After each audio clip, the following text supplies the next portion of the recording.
Assalamualaikum warahmatullahi wabarakatuh. Halo semuanya.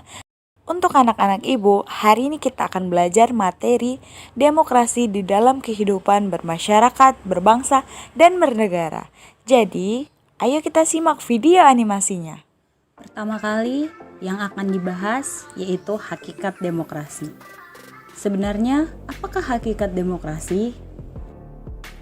Nah, kata demokrasi sendiri berasal dari dua kata dalam bahasa Yunani, yaitu demos yang berarti rakyat, kemudian kratos yang berarti pemerintahan, sehingga dapat diartikan sebagai pemerintahan rakyat. Jadi, dapat diketahui bahwa demokrasi adalah pemerintahan yang ada di tangan rakyat.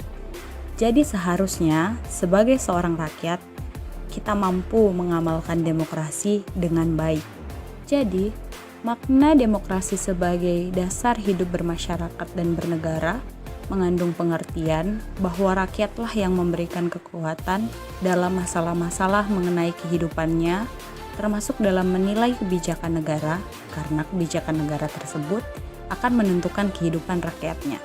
Pada dasarnya, bentuk demokrasi terbagi atas dua. Yang pertama yaitu demokrasi langsung dan yang kedua adalah demokrasi perwakilan. Kemudian, jenis demokrasi berdasarkan prioritas ada tiga. Yang pertama demokrasi material, yang kedua demokrasi formal, dan yang ketiga demokrasi campuran. Kemudian, demokrasi memiliki dua asas pokok. Yang pertama adalah asas pengakuan partisipasi rakyat dalam pemerintahan, dan yang kedua adalah asas pengakuan hakikat dan martabat manusia.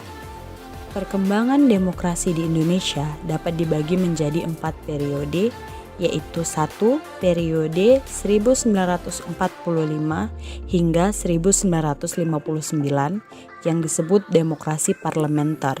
Kedua, periode 1959 hingga 1965 yang disebut demokrasi terpimpin. Ketiga, periode 1965 hingga 1998 yang disebut demokrasi Pancasila era Orde Baru.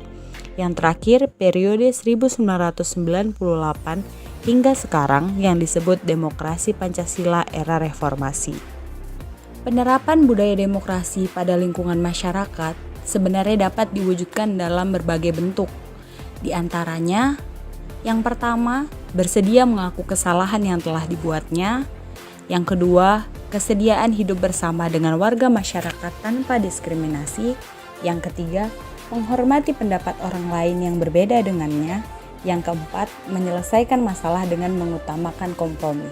Inilah beberapa bentuk dari penerapan budaya demokrasi pada masyarakat. Dari semua pemaparan dapat dipahami bahwa seharusnya kegiatan demokrasi dalam kehidupan bermasyarakat, berbangsa, dan bernegara seharusnya diterapkan oleh seluruh warga negara di dalam kehidupannya sehari-hari, di dalam bermasyarakat, di dalam lingkungannya, dan di dalam segala kegiatan yang dilakukannya di lingkungan masyarakat.